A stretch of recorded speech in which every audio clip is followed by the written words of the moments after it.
Hello. Welcome back to the Mystery Case X channel.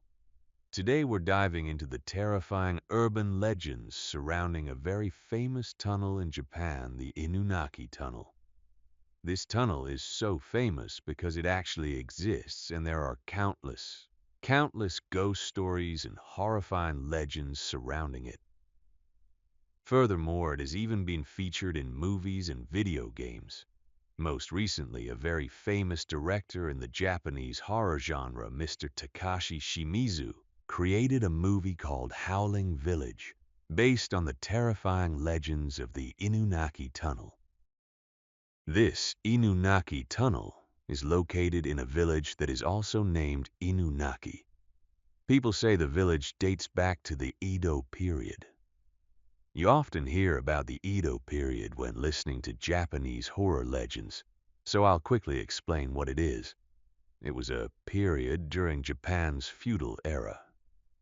During this time, a great general named Tokugawa, after a victorious campaign, established his capital in an area called Edo, which is why people call it the Edo period. The Edo era is the source of many horror, ghost, and supernatural legends. The legend of the village and the Inunaki tunnel originated exactly like this. Inunaki translates to dog howling in English. Why does it have that name? Because it stems from a legend during the Edo period. Back when everyone was living together in that village, there was a family that owned a dog. This dog had been very smart and clever since it was a puppy. During the day, it stayed awake to catch rats and pests. It slept in the afternoon, and at night it stayed up to guard against thieves. A few times it had barked to wake its owners so they could chase away robbers at night. After a while, the dog grew older, and suddenly there was a period where it just kept barking at night. It barked endlessly on and on. At first, the homeowner was startled awake, but when he went down to check, he didn't see any thieves or robbers. And the dog just kept barking, continuously barking, like it couldn't be stopped. Clearly, there was absolutely no one there. Not a single soul in sight, but it just kept barking without pause. Eventually, the neighbors started complaining that the constant barking at night was keeping them awake, and they scolded the family. Because of this, the family tried everything over time, yelling, threatening, and coaxing. But the dog never stopped. It just kept barking. And every night it would bark. Right around the time people went to sleep at night, it would suddenly start barking loudly like that. With no other choice, the owner of the family, to avoid offending the neighbors, had to kill the dog. Of course, he didn't want to, but it was just too loud, and it barked like that every single night, so he was forced to kill it. But the night after he killed it, the very next day, his entire family died. Legend has it that a demon with the head of a black dragon, the black dragon killed the whole family. In reality, the dog could see demons. It was a very clever dog. Actually, on those previous nights, it wasn't just barking. For no reason, it was seeing the black dragon demon. It barked at the demon, which scared it away and stopped it from entering the house to harm the family. But once he killed the dog, there was no longer a dog guarding the door. No one barking to scare the black dragon demon, so it came in and killed the entire family. That's why the village was later named Inunaki, which means dog howling. That is the legend of how Inunaki Village got its name. Now I'm going to talk about the famous tunnel located in that village, also named Inunaki. Initially, from the end of the Edo period into modern times around 1949, they opened that tunnel. This meant that vehicles could pass through it. But the surrounding villages, after experiencing earthquakes and floods, Japan gets a lot of earthquakes and floods, slowly dispersed. The whole area became deserted, like it was abandoned. Sometime later in 1980, the Japanese government began building a dam right at Inunaki village to provide water for Fukuoka Prefecture, Japan. During the construction of that dam in 1988, a very gruesome murder took place. There was a worker there who went out one night, I'm not sure where, but he was surrounded by a group of thugs who were high on drugs. They mugged him and took all his money. Losing his money was bad enough, but then they dragged him into the Inunaki tunnel. They beat him and tortured him. They hit him with sticks, they hit him with rocks, treating him with absolute cruelty. Since the thugs were high on drugs, they were acting like animals. They weren't human anymore. They were fully consumed by their evil game. So they poured gasoline on him. He was only 20 years old at the time. They poured gasoline on him and lit a fire, causing his body to burst into flames. In a panic, his body burning brightly, he ran. He ran a short distance, not even 10 steps, and didn't even make it out of the tunnel before he collapsed and died right there. The next day, when other workers came to work, they found him and called the police. When the police arrived, they found chunks of flesh, charred pieces of clothing, and body parts stuck to the railings inside the tunnel. It means that while he was burning to death, he was running back and forth, stumbling and smashing into the railings, and as a result, his flesh stuck right there. Of course, the police made every effort to track down those thugs and punish them according to the law. But because they were high on drugs and killed him in a frenzy, they didn't know how to run away or hide their crime. The Japanese police found them very quickly. As for the tragically killed worker, the other workers buried him right at the entrance of the tunnel. Later on, the tunnel mysteriously became the site of more murders, and some people also committed suicide right there in the Inunaki tunnel. So the Japanese government sealed off the tunnel by placing huge concrete blocks and boulders to block the entrance and warn people not to go inside. In addition, they put up a sign that read, "The Constitution and laws of Japan do not apply in this area." According to legend, because of that sign, people were advised to stay away. It was a very difficult area for law enforcement, and too many horrifying things had happened. Therefore, the government didn't want anyone going there. After that, another legend began. Ever since it was sealed with large boulders blocking the tunnel so no one could get in or out, a new legend emerged. It's also considered to be true, but legends are usually 70% truth and 30% fiction. There's no certainty, but people keep telling it. The story goes that a group of young men were very curious about the Inunaki tunnel, hearing the legends I just told. This group of young men wanted to explore it and decided to drive there to see if there were ghosts, to see if it was as terrifying as the rumors said. After having a few drinks, these four guys got into a four-seater car. Let's call the driver Mr. Matsu.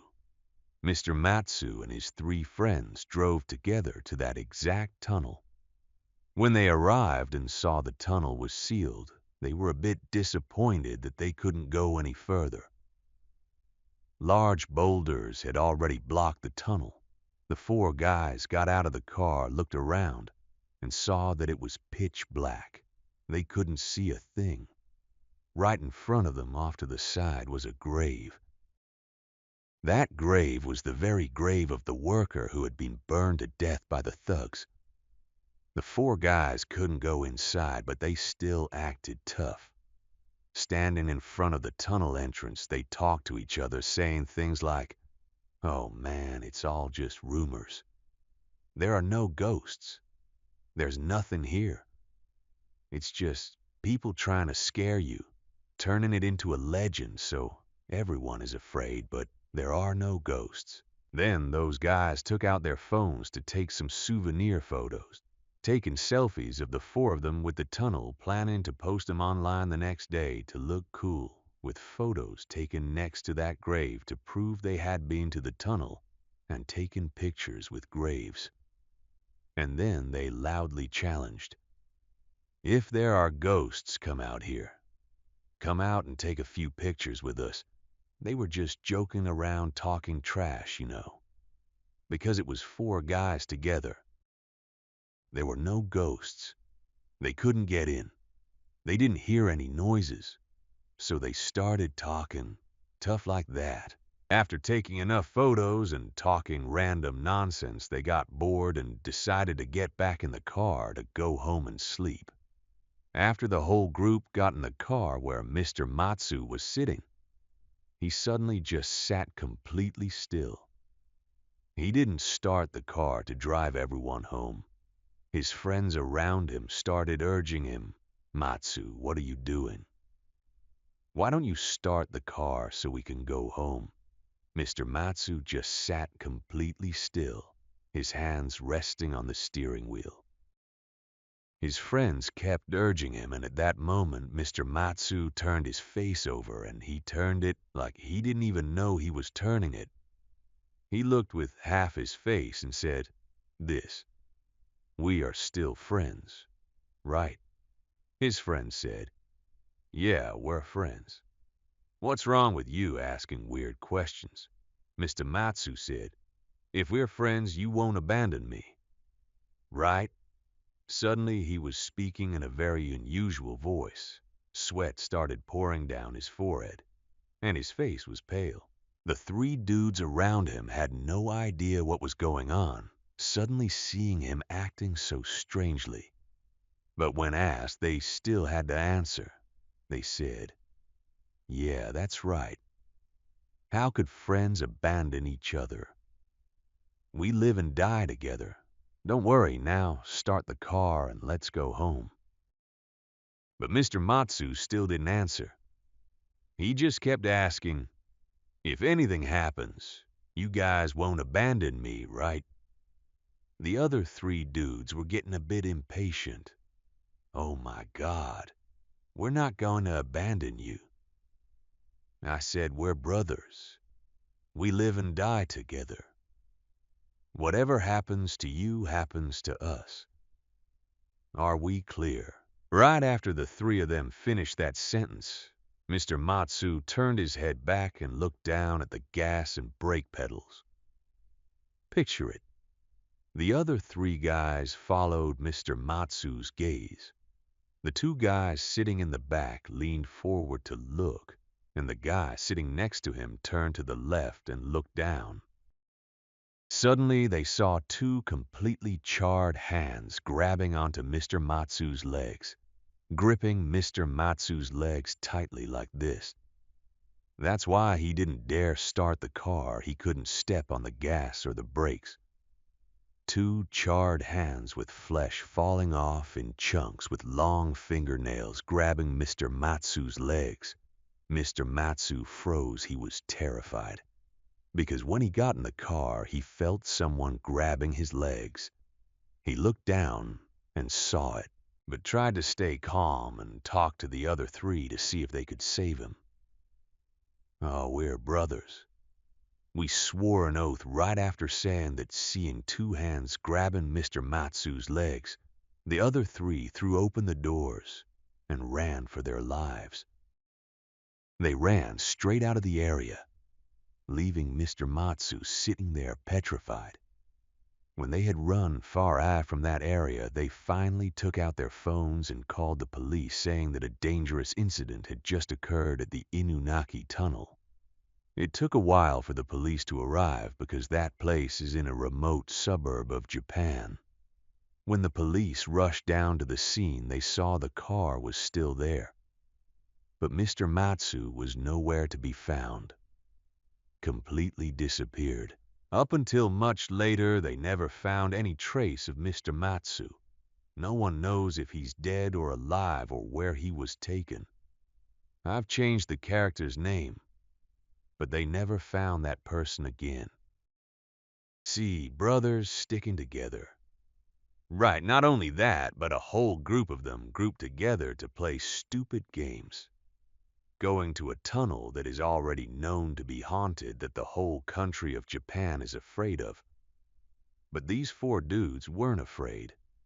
On top of that, they committed a taboo, standing in front of a grave and talking nonsense, and standing in a place believed to be haunted by ghosts and demons shooting their mouths off. Never challenge forces you cannot see, guys. You can believe it or not. It all comes from the mind. If your mind is good, you don't fear ghosts and demons. But never challenge invisible forces. I repeat once again in the video, taboos to avoid bad luck. I already mentioned this. Late at night when going to graves or cemeteries, whether visiting a grave or paying respects, just walk softly and speak quietly. Don't be noisy. Don't comment on whether the graves are beautiful or ugly. If you see their picture, just let it be.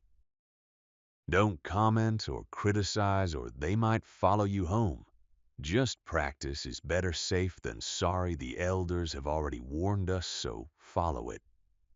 Also, it shows politeness, dignity, and respect for the deceased. Don't make noise and talk nonsense in a cemetery. It can hide dangers you can't see. Don't play stupid games like these four guys. Speaking of playing stupid games, I suddenly remember the other day, a fan told me a story about a time they played a stupid game. They told me I had to hide their name and not mention the school's name, afraid it would cause trouble. I agreed, of course. Generally, anything related to supernatural phenomena or ghosts, I try to limit mentioning names and locations. I tell these stories for entertainment, not to cause panic, which can sometimes be misunderstood as superstition. I don't promote superstition, guys. Spirituality is very different from superstition, but the line is thin and easily exploited. Back to this friend's story. She's a girl, and she told me that back when she was in 11th grade, her school had 2 floors. The first floor was for the 11th grade, and the top floor was for the 12th grade. The 12th grade studied in the morning, and the 11th grade studied in the afternoon. That day, after finishing afternoon classes and getting ready to go home, it was pouring rain, so they couldn't leave yet. After a while, the school was completely deserted, leaving only about 3 or 4 students who didn't bring raincoats. They took the opportunity to sit in the schoolyard right under the corridor to chat. The group included her, the girl telling the story, and 3 other friends, one of whom was a guy. While sitting around idly, exactly the kind of idle with nothing to do, someone suddenly suggested, "Let's go up to the 12th grade bathroom. I heard there's a lot of creepy stuff up there." When she got to that part of the story, I thought it was weird and said, "Whoa, what's so creepy about the 12th grade boys' bathroom?" "A girl suddenly wants to go to the boys' bathroom," she explained. "No, what I mean is there are ghosts up there." At that point, her friends were curious too, and since they couldn't go home anyway, they agreed to go up and check it out together. It was already 18 to 19 o'clock. It was dark out, and there was a power outage on top of that. The whole school only had the security guard stationed at the gate, while these kids were wandering around inside. This girl and the others went up to the 2nd floor to the 12th grade classrooms. To get there, you had to walk past a lot of classrooms to reach the end of the hallway, where the boys' bathroom was, while the girls' bathroom was at the other end. They used their phone flashlights walking past each classroom. Obviously, there was no one around. The students had all gone home by that hour, leaving only this group. They shined their lights around as they walked toward the boys' toilet. When they got there, one of the friends in the group, even though she was a girl, was acting very brave. She stood in front of the toilet door. She hadn't gone inside, just stood there. And she called out, "Is anyone here? Come out and play with me." Exactly like the Hanako-san game from the Japanese urban legend. Going up and knocking on the toilet door 3 times and asking Hanako-san, "Are you there?"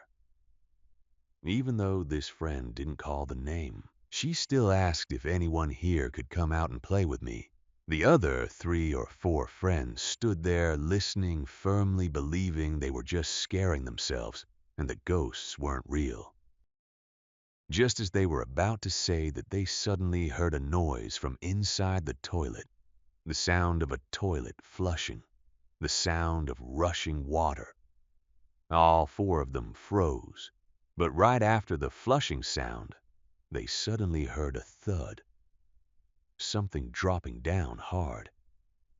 It fell right in front of the bathroom door. They heard a loud thud. At that, the whole group ran as fast as their legs could carry them, running straight downstairs. Luckily, none of them tripped or fell over each other. Otherwise, it would have been a disaster. From that day on, they never dared play such a stupid game again.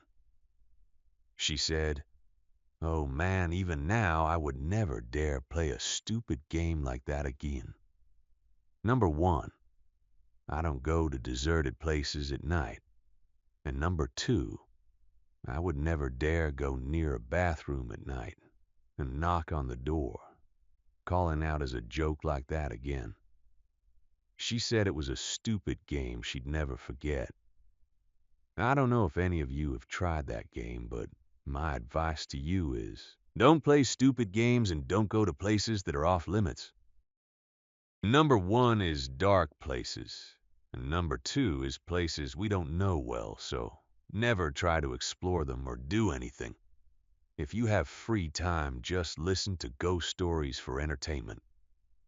Don't try to investigate those locations for no reason. Honestly, a lot of times the situation this friend described, it could have just been a coincidence. Accidentally creating a noise or something is normal, but a guilty conscience needs no accuser. We get scared and run away. But still, you shouldn't do it, whether it's real or not. They aren't looking for us, so why go looking for them? Dark, deserted places always hide danger. We shouldn't be curious and investigate like that. It doesn't prove you're brave or anything. Be brave for other things, not like the story just now. What if you got so scared running from the 2nd floor down, tripped and broke a leg? Isn't that bad luck? You haven't even seen a ghost and you're already injured. Don't be like that, guys. Okay, if you guys have any other good stories or if there's a specific topic you'd like me to cover, leave a comment below and I'll tell it to you. Wishing you all to always be cute and healthy. Goodbye and see you again in the next videos.